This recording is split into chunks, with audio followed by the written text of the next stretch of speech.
Tenemos un próximo entrevistado, el Roberto Cipriano, director ejecutivo de la Comisión Provincial por la Memoria. Ellos llevan registro de la violencia estatal y durante muchos años las organizaciones han organizado multitudinarias, charlas con jóvenes, y bueno, producen anualmente un informe anual sobre la violencia institucional en la provincia de Buenos Aires. Buenas tardes, Roberto Cipriano, te saluda Ángel Panduro, y acá al lado mío tenemos a José Schulman, que vamos a hacerte la entrevista. ¿Cómo estás? ¿Qué nos podés decir sobre el informe? ¿Cómo ves la situación en la provincia de Buenos Aires y en el país en su conjunto? ¿Cómo les va? ¿Cómo andan? ¿Qué tal? Hola, José, ¿cómo te va? ¿Cómo estás? Bueno, estamos en periodo de cierre del informe. Lo vamos a presentar ahora los primeros días de agosto, o sea que estamos ya con los últimos retoques, pero bueno, un poco un informe que, pues algunos datos estamos en el cierre, digamos, porque por una cuestión de envío de la información de algunas dependencias públicas todavía los datos recién están llegando, porque bueno, lo que es la producción de información de la justicia y demás, siempre más o menos está para esta época, así que estamos cerrando, pero bueno, un informe que sí refleja obviamente la continuidad de una política criminal que genera cada vez más encarcelamiento en la provincia.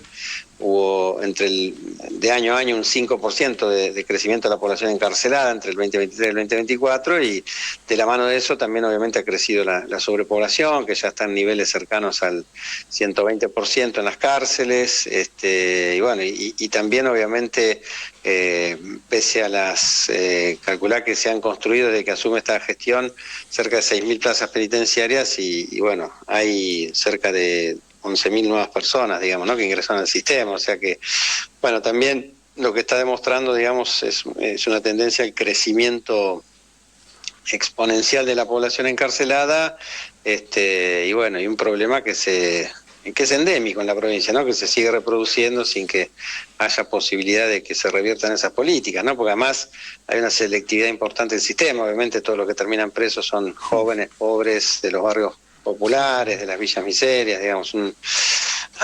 Esa es las personas el tipo de personas que atrapa el sistema penal, ¿no? Entonces, bueno, más allá incluso de cierta baja en los índices delictivos más graves, ¿no?, como por ejemplo el homicidio, digamos, son índices que han bajado, lo que sí hay es un crecimiento de la población encarcelada, es decir, cada vez se detiene más, y cada vez se detiene más por delitos menores, digamos, ¿no?, porque hay un 30% de la población más o menos detenida por delitos menores, digamos, ¿no?, que como son reincidentes, se le dicta la prisión preventiva, y bueno. Es decir, un sistema que sigue creciendo a pasos agigantados, que la variable de crecimiento no tiene que ver ni con el crecimiento del delito ni con el crecimiento poblacional. Es un crecimiento autónomo, un crecimiento propio vinculado por la política criminal. ¿Qué tal, Roberto? Buenas tardes. Si no me equivoco, los informes se empezaron a producir en el año 2008 o 2009. Es el número 19. El primero 19. Se presentó en el 2004, se presentó 2004. El primero. Ajá, sí. Ajá. 2004, sí, ajá. Sí. Así que ¿y vos sí, estuviste en todos los informes? A partir del 2005 estuve yo, o sea, bien. Hace 20 años exactamente, bien, digamos. Bien. El primero que fue el 2004, no, ahí yo todavía no estaba, pero... Bien, ese primer informe... las constantes? Sí. Mira, el problema es ese, la constante nosotros decimos, es la transversalización de la política criminal, es decir, desde aquel momento, desde que Rucauf asume como gobernador en la provincia, se impone una política criminal, una política de seguridad, una política penitenciaria que... campaña con la mano dura, recuerden, ¿no? Claro, hay que meter bala al delincuente, era el lema de campaña de Rucauf. Entonces, bueno, desde ahí hasta acá esa política, hubo una reproducción de esa política sin mucha problematización. Hubo algún intento de reforma con Arlanian como ministro de Seguridad y de Justicia, que tuvo cosas interesantes, pero que bueno, que rápidamente se cayeron, digamos, por decisiones políticas también, de llevar adelante una transformación democrática de la policía y de la justicia penal, pero bueno, eso no pasó, y lo que los gobiernos han hecho de ahí en más es reproducir las mismas políticas, digamos, ¿no? Es decir, nadie se ha planteado otro tipo de política criminal en la provincia y bueno, entonces parten de la idea de que la solución es saturar el territorio de policías, entonces cada vez se contratan más policías, cada vez se compran más patrulleros, con una idea no de prevención del delito, sino de regulación del delito, porque en la provincia la policía se entrama con el delito, lo regula, es parte de las redes delictivas. Entonces, se parte de esa base en la política de seguridad, una justicia penal que avala automáticamente todo lo que hace la policía en lugar de controlarla, y un sistema penitenciario que, bueno, se llena de personas pobres, digamos, que, bueno, lo que nosotros planteamos también es que tanto el despliegue policial en el territorio como el despliegue dentro de la cárcel de parte del servicio penitenciario, hay una práctica sistemática de la tortura, digamos, ¿no? Porque, bueno, la tortura se reitera, persiste, continúa, distintos métodos de tortura, distintos modos, pero no hay políticas destinadas a revertir esa situación estructural, que insisto, no es de este gobierno, es de los últimos 6 gobiernos en la provincia de Buenos Aires. Estábamos escuchando en el intermedio una canción que decía cuánta policía cuánta policía que hay. Uno de los 120.000 agentes, 120.000 agentes de la bonaerense, ¿no? De la bonaerense, las Fuerzas Armadas deben tener 90.000 para defender todo el país, digamos. En la época de la dictadura, el conjunto de las Fuerzas Armadas eran 100.000, o sea que la bonaerense tiene más poder de fuego que Videla para hacer sí, totalmente. Porque además tienen armas mucho más, bueno, por supuesto, modernizadas, ¿no? Este tema se ha venido discutiendo, estudiando mucho, no quiero concentrarme solo en algunos nombres, pero hay un par de ideas que quisiera reiterar, traerlas a discusión. Una es esta idea de la zona gris, ¿no? Este espacio, supuesto, según los autores, de que hay un espacio en donde se confunde el Estado, la policía, los jueces, los criminales y los grandes empresarios. ¿Eso existe? ¿Existió? ¿Qué te suena si yo digo zona gris en la provincia de Buenos Aires? Insisto con la idea, la policía bonaerense regula el delito en el territorio, se entrama con el delito, no podría llevar adelante esa tarea en los territorios si no hubiera un pacto, una connivencia con gran parte de la política, digamos, ¿no? Que deja hacer, que omite hacer, no digo que la política sea parte de ese entramado ilegal, en algunos casos puede ser que sí, en otros tal vez no, pero sí un pacto de dejar hacer, digamos, ¿no? Un pacto de la política hacia la policía, decirle, che, manteneme tranquilo del territorio, no quiero quilombo, no quiero la gente haciéndome lío en la puerta del municipio, y bueno, y vos hacés lo que, ¿no? En el territorio te dejo hacer, no digo nada, hacé lo que te parezca. Hay algo así, digamos, que funciona desde siempre, digamos, ¿no? Porque, bueno, meterse con la policía, con este poder de fuego, implica, como ha pasado alguna vez frente a iniciativas de la política para cambiar la policía, que empiezan a desestabilizarse el orden, ¿no? Sí, no, pero más que nada te empiezan a aparecer muertos, te empiezan a aparecer crímenes resonantes, crímenes, ¿no? Entonces, bueno, eso le da poca estabilidad, digamos, al ministro de turno, poca estabilidad al gobierno, se empieza a generar una idea de que no se resuelve un problema central de la ciudadanía. Bueno, entonces tiene mucho, en ese sentido, la policía mucha capacidad, digamos, de generar desestabilización. Entonces, bueno, hay una connivencia ahí y una decisión de la política de no meterse con el tema. Roberto, permitime una pregunta que siempre me la cuestiono cada vez que escucho a un funcionario o a un posible futuro candidato a algún lugar diciendo, bueno, vamos a incrementar la policía, vamos a poner más patrulleros, vamos a poner más armas, y pareciera que eso, la gente sola ya parecía que nos han educado para pensar, más seguridad, cuando En realidad, o sea, nada, necesitas un poco descuidarte y te vas a dar cuenta que la seguridad esa es una mentira y creo que tiene que ver mucho con lo que vos estás diciendo. La policía de alguna manera termina siendo parte como un administrador de la delincuencia y no resolvemos el tema. Hay también, digamos, agrando la pregunta, digo, ¿hay algún estudio que, digamos, que uno pueda decir, bueno, tenés una población X, más o menos tenés que tener 1000 agentes? A mí tengo una experiencia, no hace mucho tiempo, donde tuve un contacto con una persona que estaba estudiando en la escuela de cadete acá en la ciudad de Buenos Aires, y me decía, estamos saliendo 900 egresados en cada semestre. Son 2 semestres, 1800. Yo decía, digo, wow, cuánta policía, ¿no? ¿Dónde los meten? ¿Dónde les dan alojamiento? ¿Cuántas armas? ¿Cuántas cosas? ¿Hay un engaño grande acá o realmente hace falta tanta policía para de alguna manera controlar? Sí. No, lo primero que hay que decir es que es un tema complejo, sin duda, tiene muchas aristas, uno puede mirarlo de distintas formas y lo primero, digamos, es que el neoliberalismo lo que ha conseguido de manera exitosa es despojarnos del concepto amplio de seguridad humana. Cuando uno habla de seguridad humana, ya no está hablando de la falta de acceso al trabajo, a la vivienda, a una alimentación digna, ¿no? A la salud, a la educación.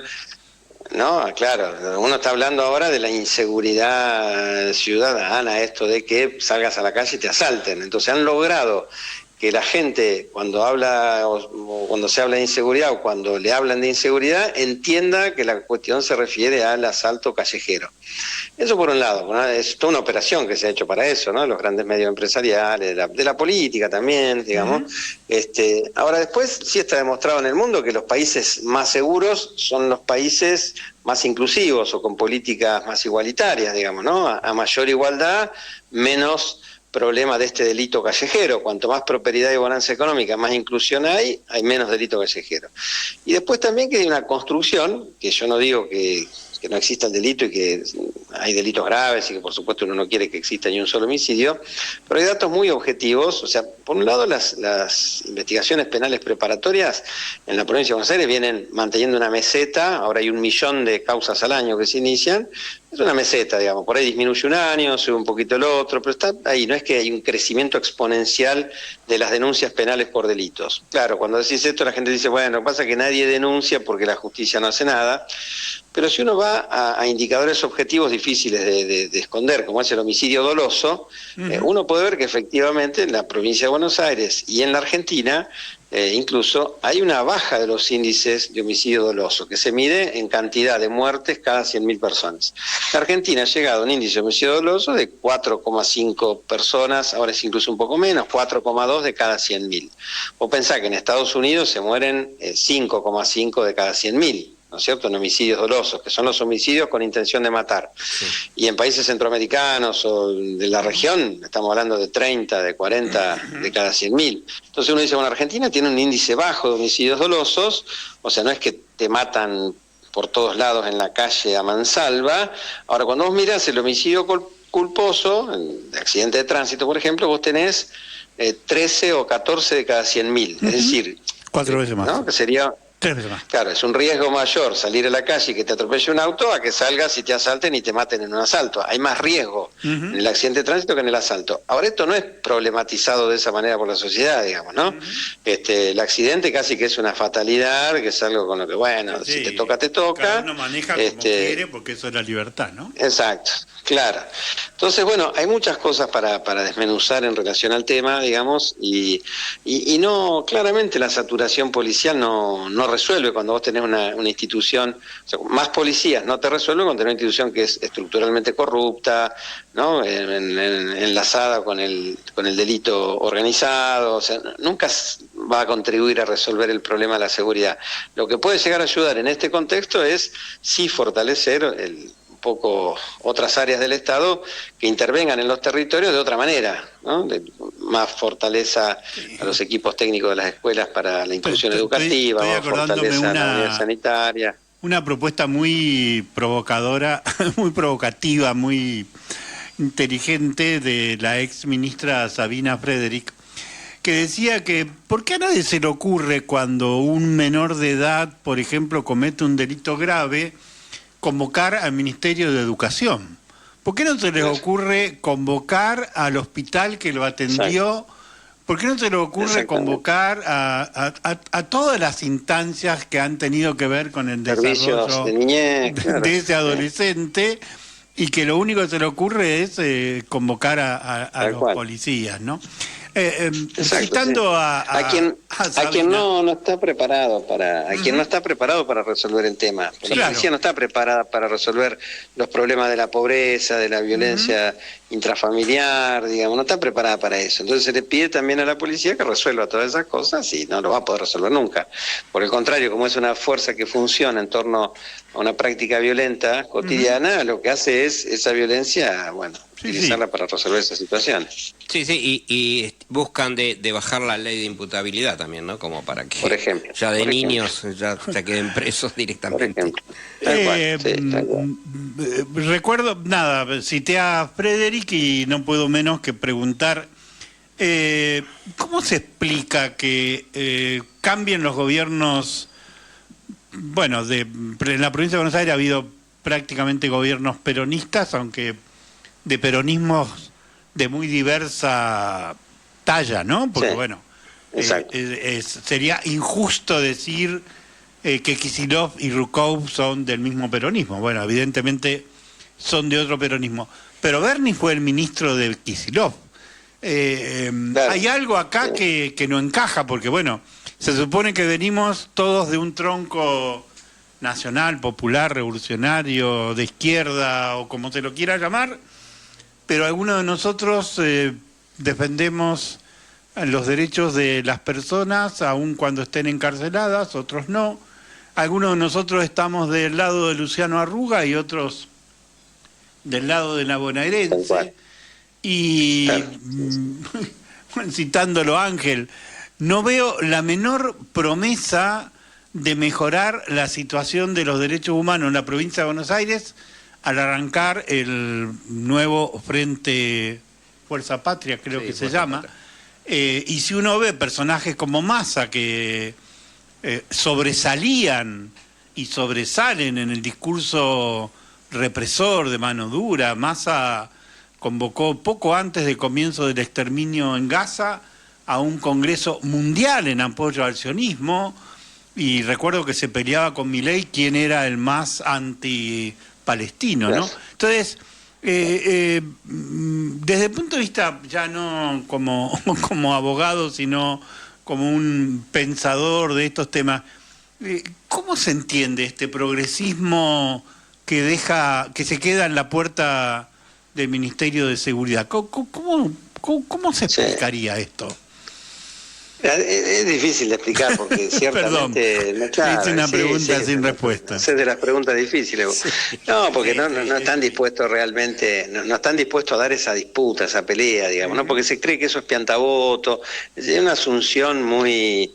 en ese sentido muy utilitaria de la cuestión, digamos, es un tema complejo, re difícil, todo el mundo, la gente banca esto, seguimos diciendo lo mismo, seguimos haciendo lo mismo y yo creo que frente a eso, frente a las dificultades que presenta un tema complejo, deciden no meterse con el tema.